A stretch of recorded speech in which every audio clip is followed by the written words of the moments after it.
Assalamualaikum warahmatullahi wabarakatuh. Alhamdulillahirabbil alamin. Walhamdulillahilladzi hadana li hadza wa ma kunna linahtadiya laula an hadanallah. Walhamdulillahilladzi arsala rasulahu bil huda wa dinil haqq liyuzhirahu ala dini kullihi wa kafa billahi syahida. Alhamdulillahilladzi arsala rasulahu bil huda wa dinil haqq liyuzhirahu ala dini kullihi walau karihal musyrikun. Wa innal hamdalillah nahmaduhu wa nasta'inuhu wa nastaghfiruhu wa natubu ilaihi wa nastahdihi wa na'udzu billahi min syururi anfusina wa min sayyiati a'malina. May yahdihillahu fala mudhillalah wa may yudlil fala hadiyalah. Walhamdulillahilladzi an'ama 'alaina bi ni'matil imani wal islam. Walhamdulillahilladzi hamdan katsiran kama amar. Asyhadu an la ilaha illallah wahdahu la syarikalah wa asyhadu anna Muhammadan abduhu wa rasuluhu la nabiyya ba'da. Wassalatu wassalamu ala asyrafil anbiya'i wal mursalin Muhammadi wa ala alihi wa ashabihi ajmain amma ba'du. Para pendengar dimanapun Anda berada, sekarang ini lagi rame-ramenya pertandingan bola antar negara.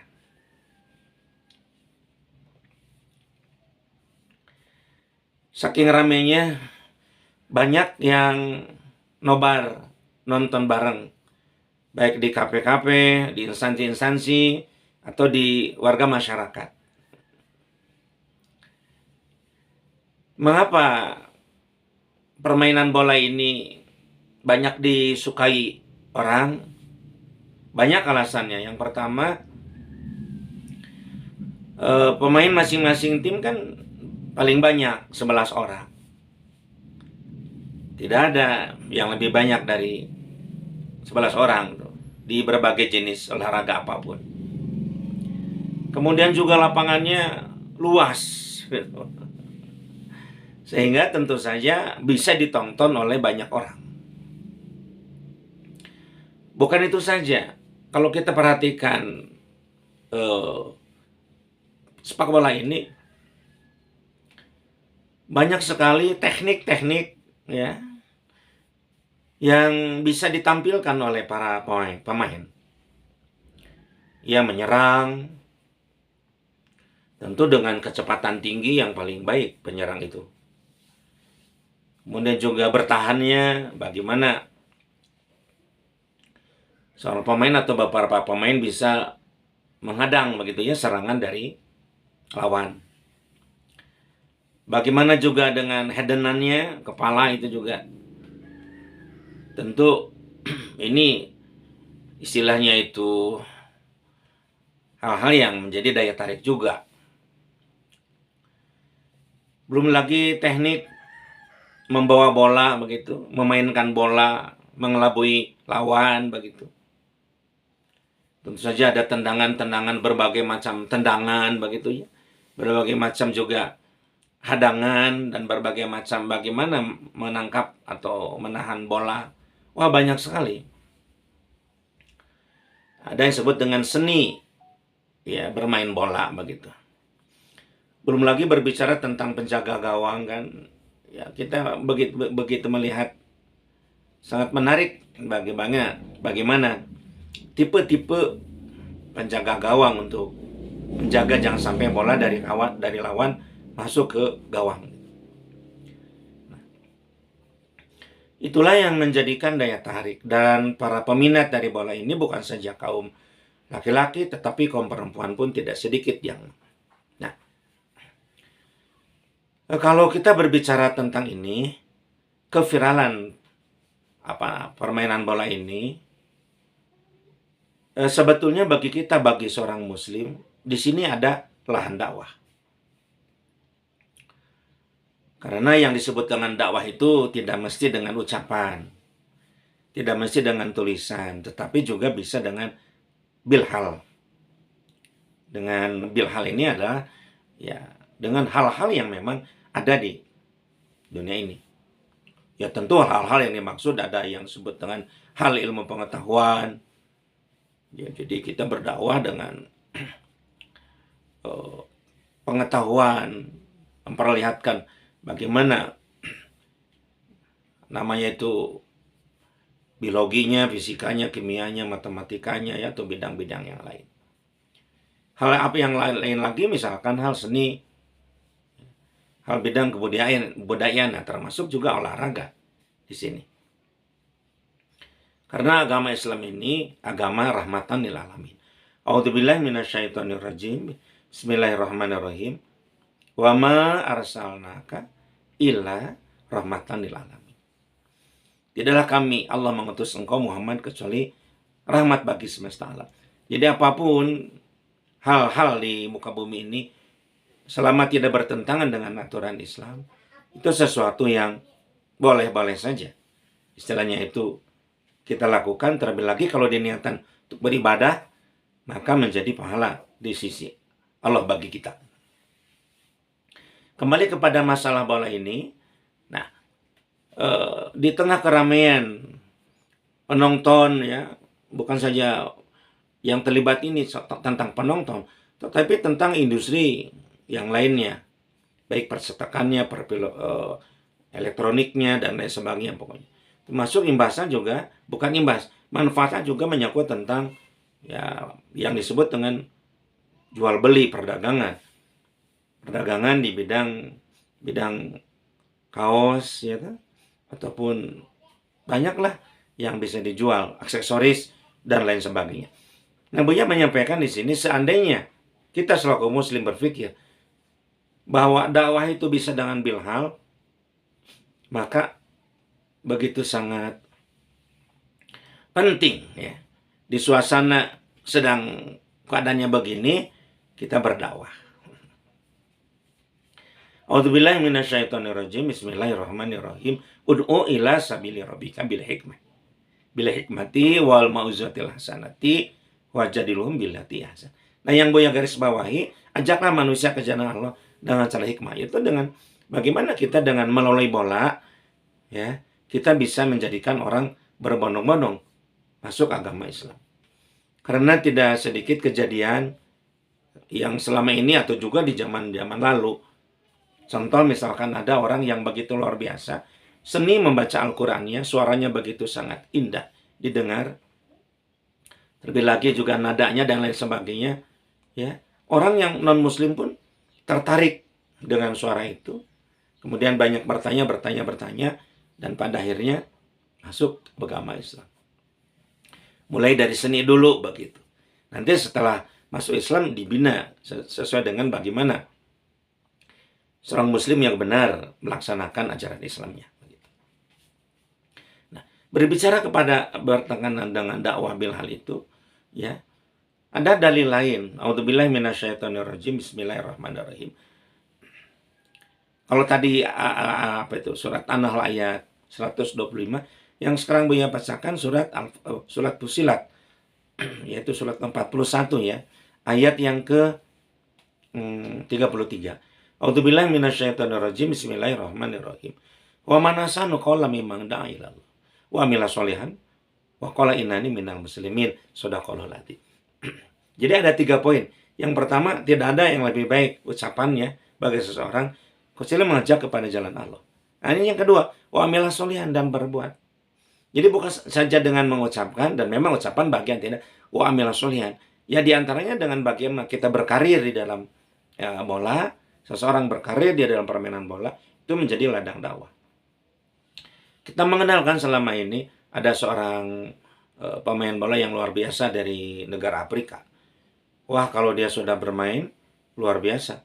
Dan pada saat dia masuk ke satu klub di Eropa, yang biasanya klub itu jarang sekali meraih juara, tetapi setelah dia masuk, berturut-turut menjadi juara, bahkan sekaligus 3 event kejuaraan bisa diraih oleh klub itu. Maka pada saat itu ada kejadian yang luar biasa. Begitu sangat banyak, berapa ribu orang di lapangan itu mengucapkan syahadatain. 2 kalimat syahadat yang dibimbing oleh teman-teman yang sudah masuk Muslim. Ini kan luar biasa. Ini kan luar biasa. Nah, maka dalam hal ini Buya istilahnya itu menyampaikan kepada pendengar bahwa dengan bola pun, permainan bola pun, itu bisa menjadikan orang masuk agama Islam. Baik, para pendengar dimanapun berada, kalau kita melihat percaturan dunia ini, negara-negara itu negara-negara Muslim, yaitu yang mayoritas negaranya itu penduduk Muslim, meskipun beberapa negara belum melaksanakan tegak syariah. Ya. Dalam percaturan dunia ini dapat dikalahkan, kita kalah di segala bidang. Kalah. Dalam bidang pengetahuan, wah, negara-negara Muslim itu tertinggal. Sedangkan yang menjadi produser, ya, yang membuat alat-alat yang canggih untuk percaturan dunia ini dikuasai penuh oleh negara-negara non-Muslim, atau kita sebut dengan negara kafir. Coba saja kita lihat mobil, motor, pesawat, ya. Kemudian juga alat komunikasi, handphone dan lain sebagainya. Kemudian juga alat-alat rumah tangga gitu. Yang membuat itu orang-orang non-Muslim, negara-negara Muslim. Nah, kemudian juga di bidang ekonomi, negara-negara Muslim itu dapat dikatakan hampir seluruhnya miskin lah. Miskin. Ya, meskipun ada beberapa negara, kita ambil saja di Timur Tengah lah. Buya tidak sependapat kalau mereka itu negara kaya. Mengapa? Karena mereka itu hanya istilahnya itu memanfaatkan sumber daya alam yang ada yang dikelola oleh orang-orang non-Muslim. Mereka hanya kebagian sekian persennya. Tetapi kalau kita perhatikan secara hakikat, mereka itu miskin dalam hal istilahnya itu keterlibatannya dalam perusahaan itu. Jadi miskin secara ilmu pengetahuan. Dengan berjalannya waktu dan habisnya istilahnya itu minyak yang ada di Timur Tengah, bisa dilihat nanti ke depannya bahwa mereka itu akhirnya jatuh ke negara miskin statusnya itu. Setelah habis sumber daya alamnya, terutama minyaknya. Negara-negara Muslim itu kalah dalam bidang ekonomi. Dijajah oleh non-Muslim. Ya, bagaimana nilai mata uang kafir itu, negara kafir maksud Buya, bisa sampai ribuan kali lipat, belasan ribu lipat bahkan dari negara-negara ya Muslim berkenaan dengan mata uangnya, nilai mata uangnya. Sudah, kita ini habis. Apalagi Buya, ya di bidang budaya lah, kalah. Di bidang musik, di bidang seni apapun, olahraga, kalah kita segala bidang. Ada di dunia ini percaturan olahraga tingkat dunia misalkan. Kan negara-negara Muslim itu hampir tidak pernah dapat medali. Ada juga tingkat benua begitu.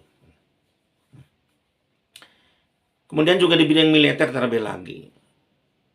Negara-negara Muslim itu sangat ketinggalan berkenaan dengan persenjataan. Sudah habislah. Terbukti dengan bagaimana istilahnya itu bahasa Inggris, meskipun itu kepunyaan Allah. Semua bahasa kepunyaan Allah. Tetapi bahasa Inggris ini menjadi bahasa internasional. Orang rame-rame kursus. Mau bisa bahasa Inggris berapapun, harganya mahal. Ditebak saja supaya bisa bekerja. Tetapi di mana kita melihat kursus-kursus bahasa Arab? Padahal ini ada bahasa Al-Quran, bahasa Al-Hadis.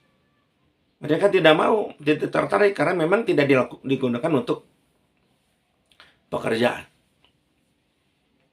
Belum lagi menyangkut tentang tahun baru. Tahun baru Masehi itu, setiap tahun baru Masehi bukan saja non-Muslim, tetapi orang Muslim pun merayakannya. Kalau mau tahun baru, akhir tahun Desember itu, tanggal 31 Desember, banyak orang yang tidak tidur menyambut tahun baru. Tetapi pada saat tahun baru Islam, Hijriah, 1 Muharram, bahkan ada beberapa banyak non-muslim, ini libur apa? Padahal libur tahun baru Islam. Sudah sangat tertinggal kita dalam segala bidang. Coba siapa saudara di antara saudara yang bisa menunjukkan negara Islam itu lebih di bidang apanya? Gak ada. Percaturan dunia ini. Gak ada. Kita tertinggal di segala bidang. Ya. Ya kalau ada yang menjawab di bidang agama, ya jelas dong. Karena memang itu adalah istilahnya itu keutamaan kita. Tetapi juga hati-hati itu. Sekarang umat Islam sudah mulai berkurang di muka bumi ini, tertarik dengan ajaran lain. Satu itu, yang kedua banyak yang ngaku Muslim tetapi tidak melaksanakan keislamannya. Tetapi mereka justru bermaksiat. Ya sudah batal itu syahadatnya. Ya, itu memang harus ada pembahasan lain. Ya. Kalau menyangkut agama ini, istilahnya itu kita tidak tidak dibanding-banding dengan mereka. Ya, itu jelas tuh agama mereka itu sudah salah, sudah sesat. Gitu.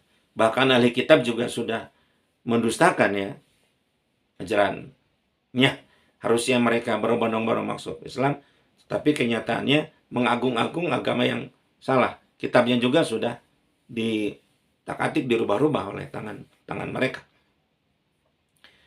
Kesimpulan yang pertama bahwa umat Islam itu, kita masuklah ke negara-negara Islam itu sudah tertinggal di berbagai hal. Nah, sekarang dari percaturan itu, menurut pandangan Buya nih, yang paling mudah kita bisa memunculkan dulu bahwa negara-negara Muslim itu istilahnya kalau mau nih, dan memang harus sebetulnya mengalahkan negara non-Muslim ya di bidang olahraga ini, terutama bola maksud Buya. Ya sudah memang paling dikenal, banyak yang senang bola itu. Seandainya negara Muslim, maaf nih, bisa menjadi juara dalam percaturan pertandingan bola yang 4 tahun sekali itu, subhanallah, Buya yakin banyak orang yang memeluk agama Islam.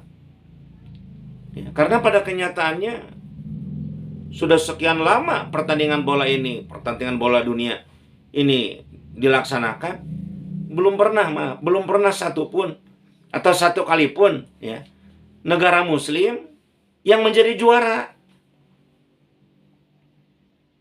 Yang jadi juara selalu negara non-Muslim. Ini makin memperkuat kejayaan non-Muslim. Anak-anak kecil itu kan memang masih haulatul fitriyah, belum balik. Dalam benaknya itu, wah negara-negara kafir lah yang selalu memenang. Negara-negara Muslim itu sudah berguguran di awal penyisihan. Ya, belum pernah ini. Nah, maka pada kesempatan ini Buya akan menyampaikan kepada saudara-saudara bahwa seandainya di suatu hari, suatu saat, pada saat ada pertandingan bola seluruh dunia, ya, kemudian misalkan negara Muslim jadi juara, ya Allah luar biasa itu. Subhanallah. Buya yakin banyak orang yang masuk Islam, mempelajari Islam. Wah, hebat nih. Ternyata negara Muslim juga bisa jadi juara dunia. Kami negara-negara yang non-Muslim kalah. Apalagi hat-trick misalkan, berturut-turut 3 kali juara. Ini luar biasa, orang akan banyak mempelajari. Kenapa negara Islam ini bisa jadi juara? Mungkin mereka mempelajari cara hidup kita. Bagaimana kita misalkan makannya, minumnya, mereka pelajari. Sehingga sehat-sehat.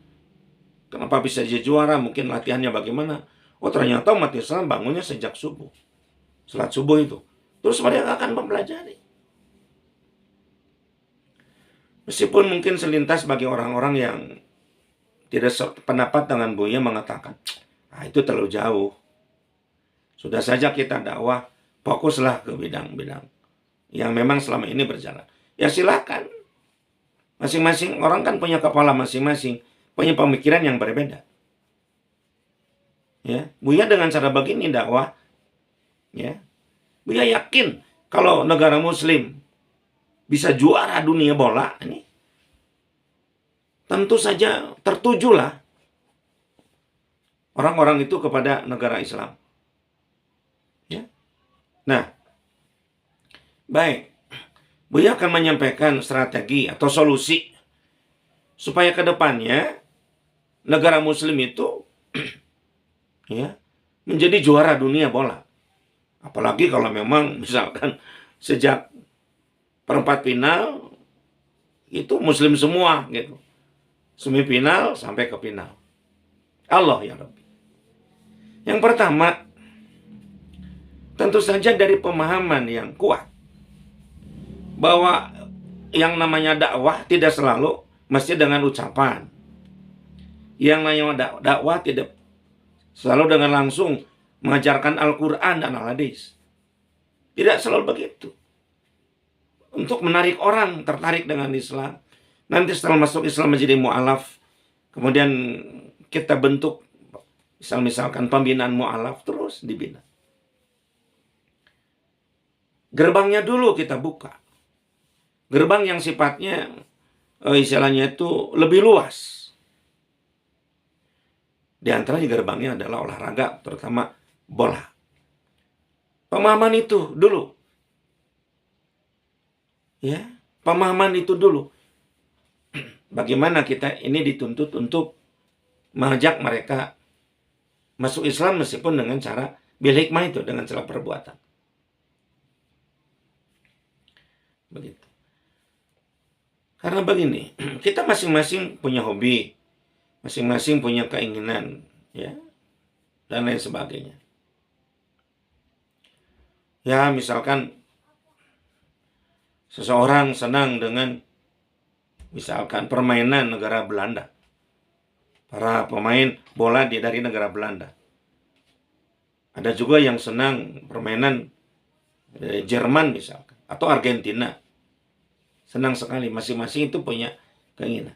Tetapi, nah, ini nih, Buya garis bawahi. Pada saat kita menyangkut tentang dakwah, itu semuanya tinggalkan. Caranya mainnya pemain-pemain Argentina yang luar biasa. Pemain Spanyol juga ya, misalkan dari Brasil banyak ya. Itu semuanya tinggalkan.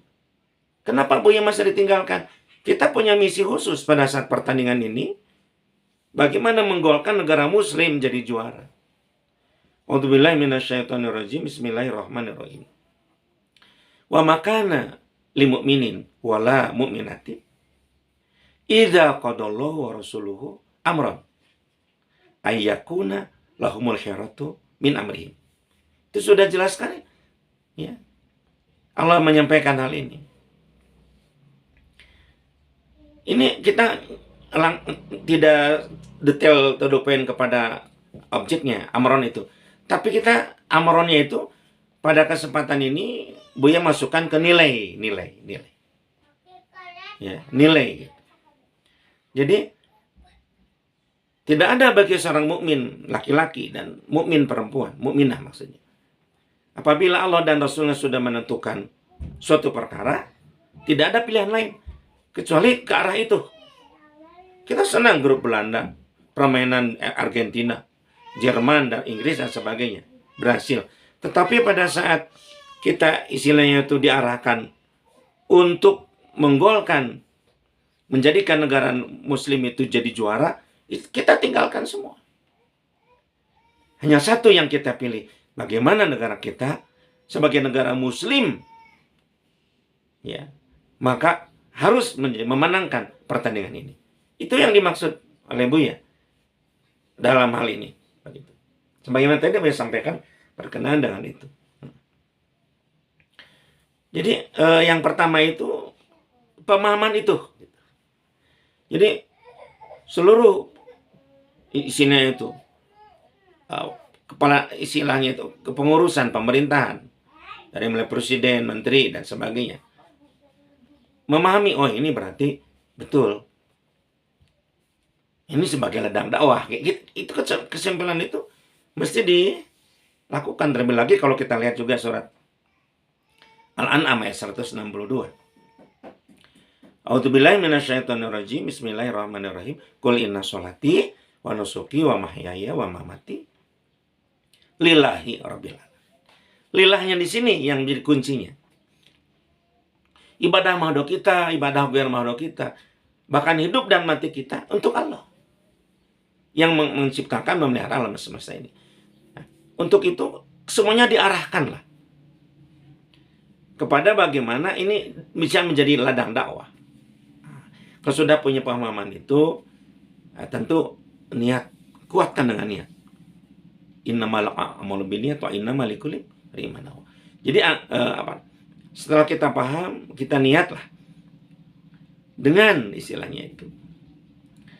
Sepak bola ini kita niat karena Allah, bagaimana supaya negara kita, negara muslim, jadi juara. Ibadahnya. Berikutnya tentu digelontorkanlah anggaran. Anggaran yang cukup besar. Ya, jangan setengah-setengah. Tentu juga dalam anggaran ini ya controlling yang kuat, yang rutin, yang tegas bagi pelanggaran, dengan sanksi bagi pelanggar-pelanggar anggaran itu. Ya, anggaran. Bahkan untuk anggaran ini bagi pengusaha muslim itu dihimbau, wa ma anfaqtum min syai'in fahuwa yukhlifu. Jadi bagian dari infak. Kalau memang negara misalkan tidak cukup banyak punya anggaran, kita minta bantuan dari pengusaha muslim supaya ini menjadi sebagai bahan infak untuk nantinya menjadikan orang berbondong-bondong dari non-muslim masuk agama Islam. Anggaran yang cukup. Berikutnya adalah pembinaan. Pembinaan yang istilahnya itu komprehensif. Tidak ada nepotisme. Jadi tidak ada faktor keluarga. Oh, ini bapaknya ini pemain bola, anaknya juga harus dititipkan ke panitia pembinaan. Tidak boleh itu. Jadi kalau memang talentanya bagus, sebagaimana yang lain juga diseleksi, sama diseleksi dengan yang lain, itu pembinaan yang luar biasa. Latihannya yang rutin lah bisa. Tentu juga kita mengambil dalam hal pembinaan ya, mengambil pelatih dari seorang muslim. Gak usah tanggung-tanggung. Ya jadi lucu namanya, kita ingin menjadi juara. Jadi negara muslim lah. Juara dunia bola negara muslim. Pelatihnya non-muslim. Jadi bahan goyonan. Ya pantas satu negara itu. Meskipun negara muslim jadi juara dunia. Tetapi kan pelatihnya dari kami non-muslim. Kita cari dong. Pelatih seorang muslim yang taat beragama tetap hebat. Dia punya track record lah. Rekam jejak yang kuat. Dari mulai sebagai pemain, juga menghantarkan klubnya atau negaranya menjadi juara. Ya. Muslim dia, kita tarik itu. Itu tentang pembinaan yang luar biasa. Nah dalam pembinaan ini juga, yang paling penting Buya sampaikan, yang kadang-kadang lupa. Sampaikan kepada mereka. Pada para pemain dan pelatih. Sampaikan oleh Departemen Agama. Meskipun tentu hal ini tidak usah diekspos banyak. Tidak langsung kita secara head to head ya, kita ini akan bermain antara negara muslim dan negara non-muslim. Jangan. Itu mesti dieliminir lah. Ekspos seperti itu. Tidak penting dan tidak guna. Tidak boleh dioffenbarkan. Dalam sanubari masing-masing. Dalam otak kita masing-masing. Dan kita sampaikan kepada siapapun. Kita tidak boleh bangga. Wah ini negara muslim juara. Orang akan menilai sendiri. Wah ini tim bola dari muslim akan melawan nih tim bola dari non muslim. Sama dengan perang dulu. Badar. Nah itu kelebihan. Kita dilarang. Rabbana filana dzunubana wa israfana fi amrina. Wasabis agramana wa ansurna ala qaubil kafirin. Jadi memang kita tidak boleh israf itu, berlebih itu. Ya kita secara dalam ya dapurnya lah, kompornya kuat. Tapi nggak usah kita sambil selebrasi yang berlebihan. Ya. Sampaikan kepada para pemain dan para pelatih, kita ini ingin dakwah. Pelatihan ini, pembinaan ini untuk dakwah. Urusan duniawi nanti dari belakang dengan sendirinya mengikuti. Ini penting. Jadi pada saat bertanding, ini harus menang. Ini adalah dakwah. Bukan sekedar kita dapat uang, dapat pujian, itu tidak penting. Yang penting dakwah untuk menarik ya orang-orang non-muslim senang dengan permainan kita, senang dengan kemenangan kita. Ya, akhirnya istilahnya itu mereka mau masuk agama Islam. Berikutnya apa yang maksud dengan ini yang disebut dengan dana purna bakti. Mesti ada nih dana purna bakti dari negara Islam itu. Yang sampai ada kejadian kan, pernah di suatu negara ada yang juara tinju dunia dari negara itu. Nah, setelah usianya memang tidak memungkinkan untuk bertanding, akhirnya dilupakan orang. Makin lama makin dilupakan orang. Sampai dia menjadi supir angkot di daerahnya. Cari uang dengan cara menjadi supir angkot. Padahal dia mantan juara dunia dari negara itu. Ini sangat aniaya nih penguasa seperti itu. Pada saat dia itu ya ada prestasi, mereka diagung-agung, setelah prestasi tidak ada prestasi, ditendang. Bagaimana pada saat dia jadi juara dunia, dikenal negara itu. Sampai banyak orang yang berinvestasi di negara itu. Sampai banyak orang-orang wisatawan luar negeri masuk ke negeri itu ingin melihat, wah, gimana nih kehidupan orang itu dan sebagainya. Tetapi setelah dia tidak berkarir, bahkan menjadi supir angkot dan miskin kehidupannya. Tidak boleh ini terjadi. Dan tentu saja memang kalau memang seluruh olahragawan dijamin dengan dana purna bakti, itu sangat banyak. Maka kita ambil kriteria. Kriteria juara dunia purna baktinya berapa lama. Kriteria kemudian juara benua misalkan ya. Antar juara tadi kan juara dunia, juara antar benua, antar juga regional misalkan ya, sampai nasional. Itu ada kriterianya. Ya, disebut dengan dana purna bakti. Ya. Itu yang Buya sampaikan. Ya, bagaimana bola ini bisa menjadi ladang dakwah. Bahwa ya, yang namanya dakwah tidak selalu ya dengan secara dengan cara teknis mengaji begitu, kemudian dan sebagainya. Tapi dengan cara begini, insya Allah orang akan berbondong-bondong masuk Islam sebagaimana Putu Mekah di zaman baginda Rasul. A'udzubillahi minasyaitonirrajim. Bismillahirrahmanirrahim. Idza jaa nasrullahi wal fath wa ra'aitan sayadkhuluna fi dinillahi afwaja. Fasabbih bihamdi rabbika wastaghfir innahu kana tawwaba. Shadaqallahu azim. Itu menyangkut tentang dakwah dengan bilham. Terima kasih banyak atas perhatiannya, dan mudah-mudahan dengan ceramah Buya ini dilaksanakan oleh negara muslim di masing-masing negaranya. Solusi Buya ini kalau dicoba untuk dilaksanakan, ini akan mudah-mudahan suatu saat nanti ada dari negara muslim yang jadi juara dunia bola. Terima kasih, mohon maaf dari kata-kata yang tidak berkenan. Wabillahi taufiq wal hidayah waridho wal inayah. Assalamualaikum warahmatullahi wabarakatuh.